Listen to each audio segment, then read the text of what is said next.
үзіліссіз деген дұрыс па? Практика.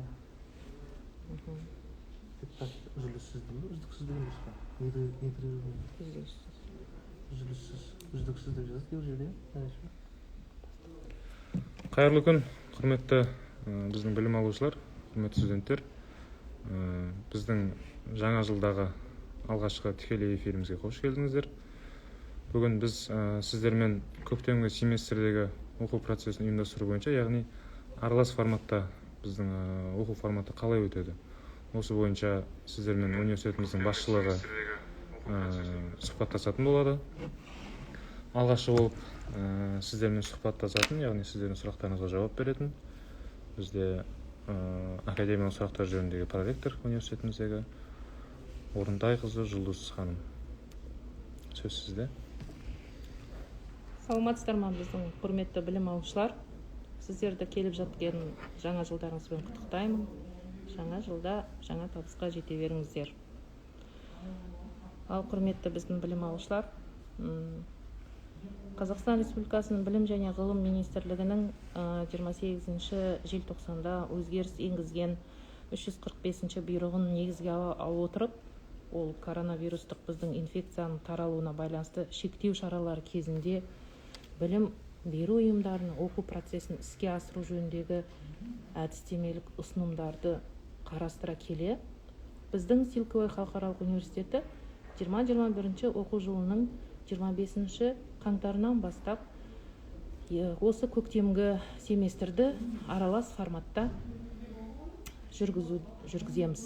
Соған сіздерді шақырамыз. Бұл кезде қалай жүреді, өзімізді қалай ұстаймыз деген көп сұрақтар туындайды. Ең бастысы бізде санитарлық режим және 2 метр әлеуметтік арақашықтықты сақтай отырып, осы қолданбалы сипаттағы семинарлар, зертханалық сабақтар, практикалық сабақтар бізде аралас форматта жүреді. Ал дәрісіміз біздің онлайн форматта болады.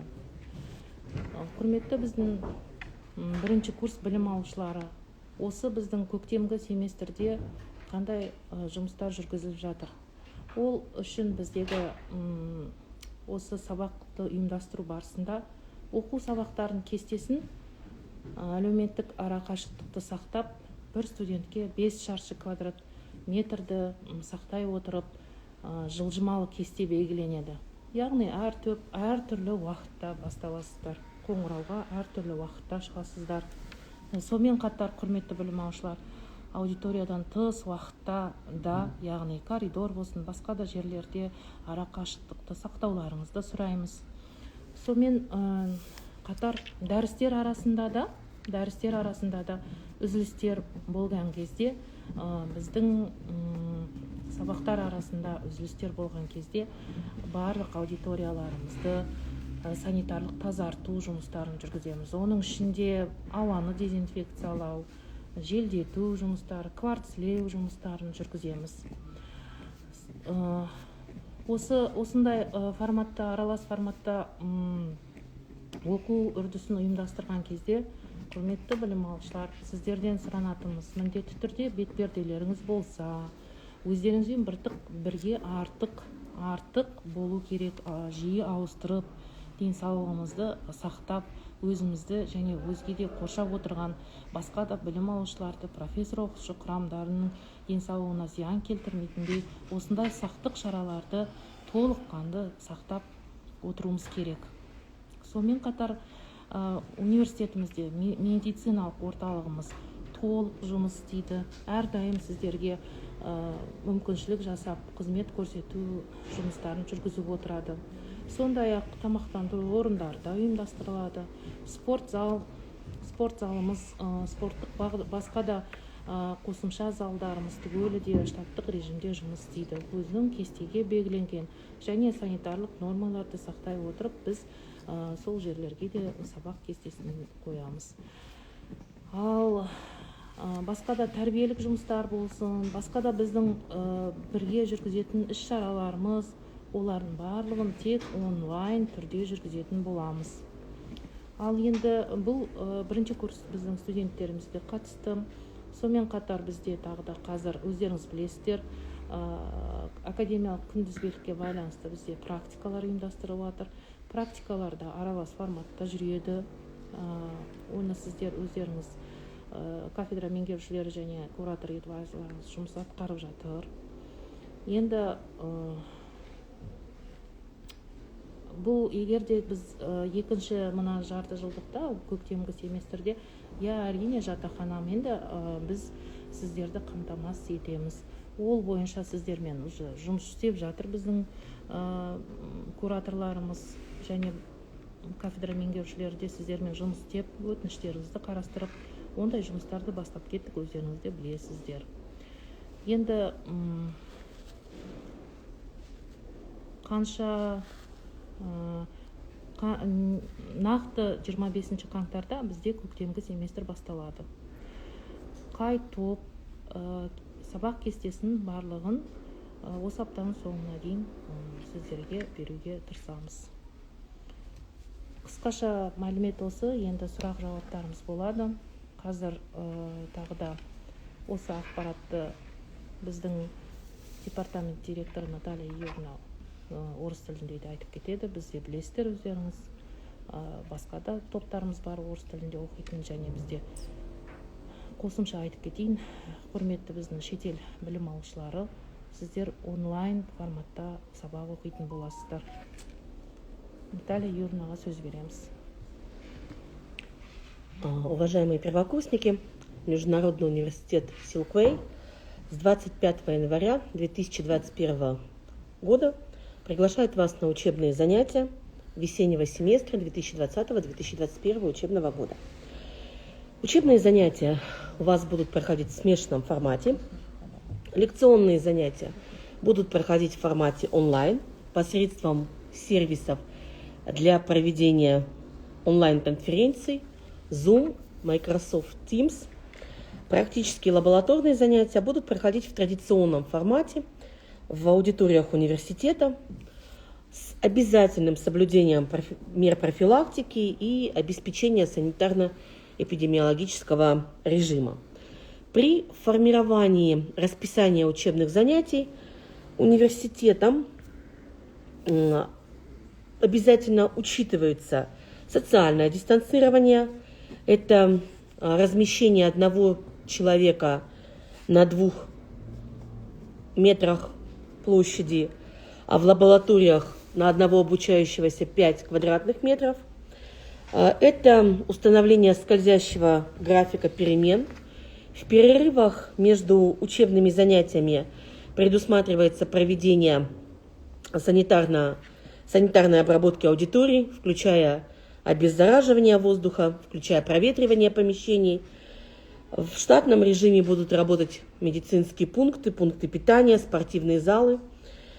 Все воспитательные мероприятия, запланированные на весенний семестр 2020-2021 учебного года, будут проходить в дистанционном формате.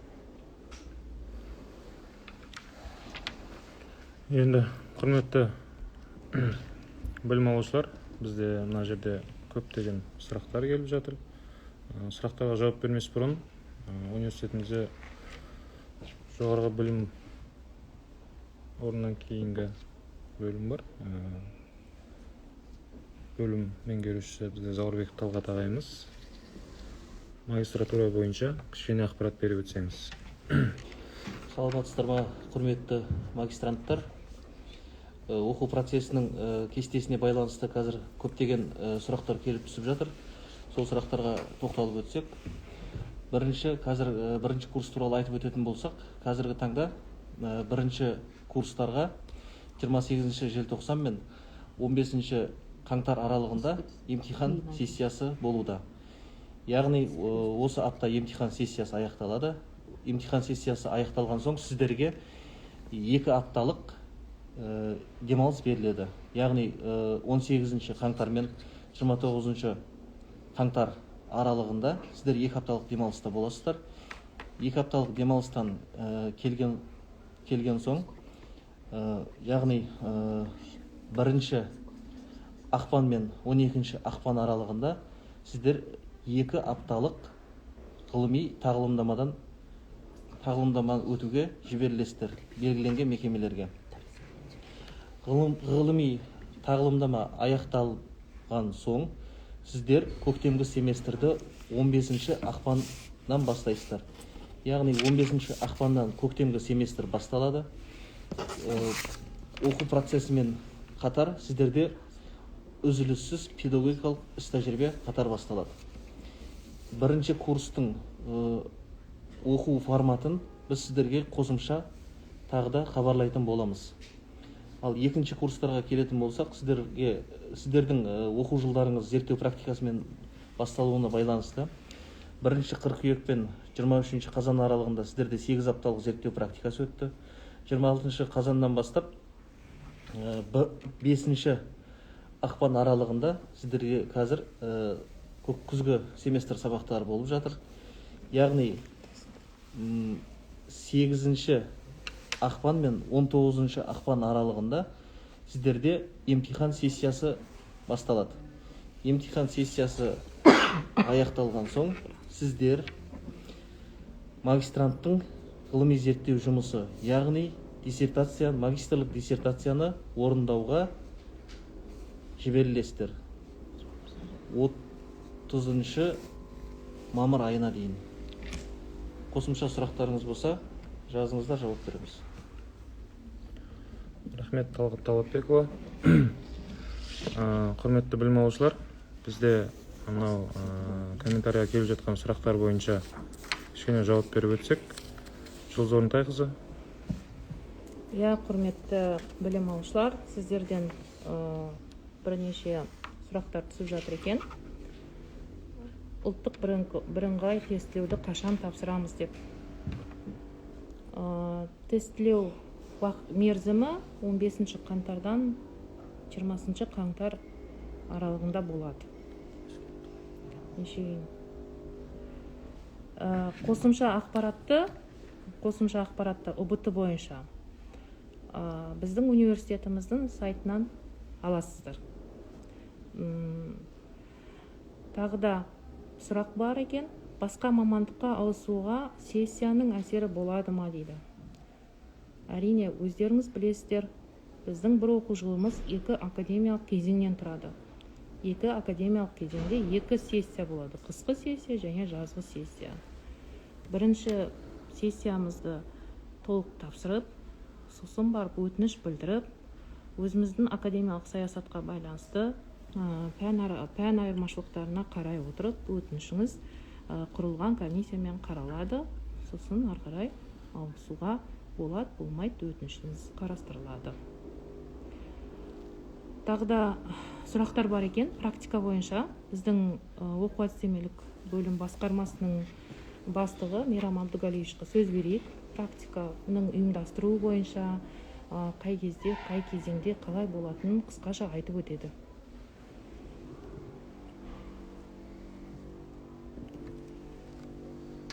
Саламатсыздар ма, құрметті білім алушылар. Силгой халықаралық университетінде 2-ші, 3-ші, 4-ші курс білім алушылары осы қысқы мерзімде практикаға жіберіледі. 2-ші курстар 18 қаңтардан 29 қаңтарға дейін 2 аптаға оқу практикасына кетеді, және 1 ақпаннан 12 ақпанға дейін 2 апта психологиялық педагогикалық практикаға кетеді. 3-ші курстың білім алушылары 18 қаңтардан 26 ақпанға дейін 6 аптаға педагогикалық практикаға кетсе, 4-ші курстың білім алушылары 25 қаңтардан 2 сәуірге дейін 10 аптаға педагогикалық өндірістік практикаға кетеді. Жалпы практиканы өту барысы практика мекемелерімен келіссөздің нәтижесінде шешіледі. Қай жерде онлайн болып өтіледі, және де қай жерде дәстүрлі формада өтіледі. Сұрақтарыңыз болса, практикаға байланысты чатқа жаза беріңіздер. Практика онлайн. Тағы да қайталайын, практиканың онлайн немесе офлайн өтуі база практикамен келісім сөз жасауға байланысты. Рахмет. Наталья Юрьевна. Уважаемые обучающиеся, очень многих волнует вопрос, в какое время можно переводиться в Международный университет Силквей. Все переводы возможны только в каникулярное время. Обращаю ваше внимание, что весенний семестр 2020-2021 учебного года для обучающихся первого курса начинается с 25 января 2021 года. Соответственно, обучающиеся, желающие перевести в наш университет, должны подать заявление и предоставить все необходимые документы в соответствии с академической политикой нашего университета за 5 дней до начала академического периода, то есть в срок до 20 января 2021 года. Обучающиеся старших курсов учебный семестр начинается с 17 января 2021 года. И, к сожалению, переводы на старшие курсы уже невозможно, так как сроки переводов истекли. Все.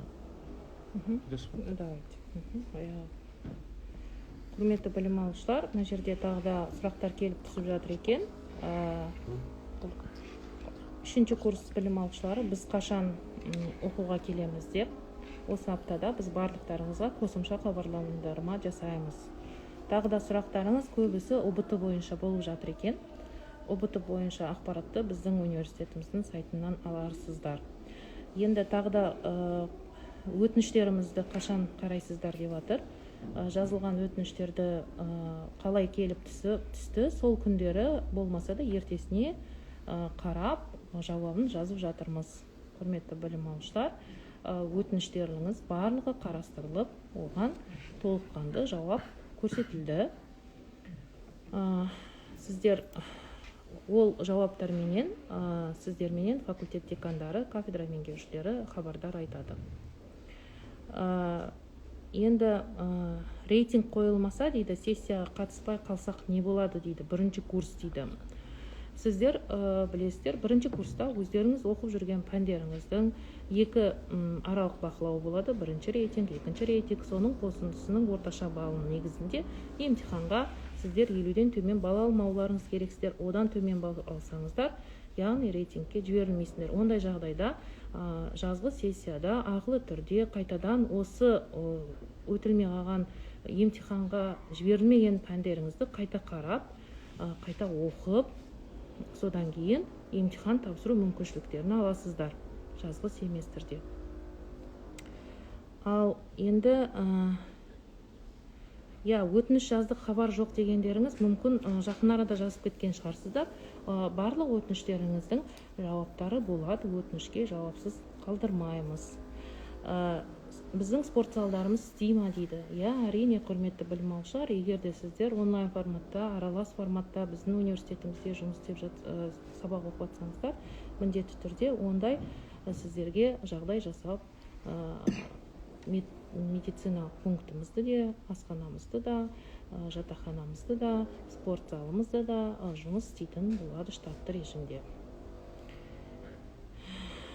3-ші курс офлайн оқимыз ба, немесе онлайн оқимыз ба деп сұрақ қойып жатырсыздар. Қазіргі таңда 1-ші курс бойынша сұрақтар туындап тұр. Аралас форматта оқиды деген.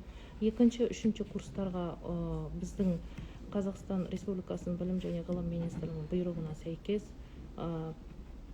қарастырылған мамандықтар бар. 2-ші, 3-ші курста шақырылатын, ол жерде көрсетілген мамандықта оқу кестелеріңізді осы аптада дайындап өздеріңізге береміз.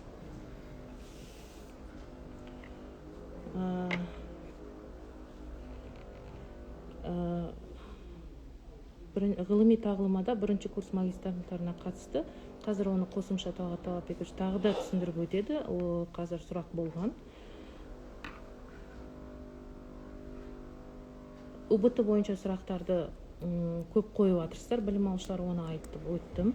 Қазір біздің департамент директоры Наталья Юрьевнаға сөз береміз. Қосымша сұрақтарыңызға жауап беріп өтеді. Уважаемые первокурсники из числа иностранных граждан, в связи с тем, что государственные границы между нашими странами закрыты, учебный процесс в весеннем семестре 2020-2021 учебного года у вас будет продолжен в дистанционном формате, как и в предыдущем семестре.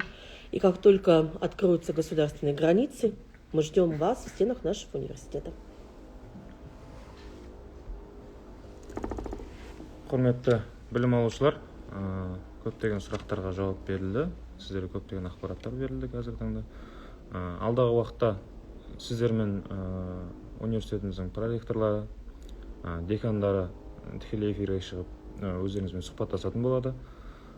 Бұл эфир міндетті түрде осы аккаунтта сақталады. Қазір мынау жатақхана бойынша біз сіздерге осы жақын күндері жатақханаға жатқызу талаптарын осы аккаунтқа тоже салатын боламыз. Ол жерден де барлық ақпаратты білсеңіздер болады. Алдағы оқуларыңызға сәттілік баршаңызға. Сау болыңыздар.